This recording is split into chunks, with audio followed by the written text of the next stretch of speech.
Ниту старата бетонска трафостаница зад спортската сала во Битола е дислоцирана, ниту трасата на ново изградената улица е поместена.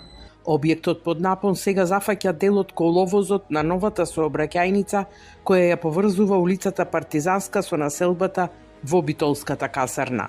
Според проектот, тротоарот ја заобиколува трафостаницата. Ваквата изведба предизвика бурни реакции во јавноста, а независните советници од поинаку со герила иронично го поздравија проектот. Пред 10 дена луѓето се вратија од месечината. Ние денес овде асфалтиравме улица по една година проектирање и измислување. Еве што измислија нашите архитекти и нашата општина. Може да видите како е асфалтирано. Еве тротоаро. И до тука. Градоначалникот Тони Коњановски кажа дека проектот е стар 15 години, но оваа локална власт одлучи да го реализира наместо да чека дозвола за дислокација на трафостаницата, бидејќи улицата е од витално значење. Вели, освен естетски, не гледа друг проблем.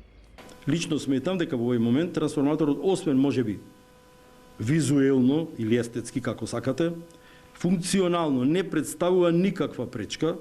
Улицата е изградена според проектна документација, како и воведениот режим на сообраќај.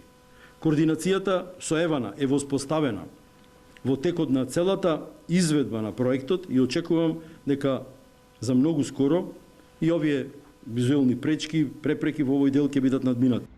Чиј е проектот? Кој го одобрил? И дали ќе има одговорност за ваквото решение, градоначалникот не прецизираше. Улицата чини околу 150.000 евра. На неа се уште се работи и не е пуштена во употреба.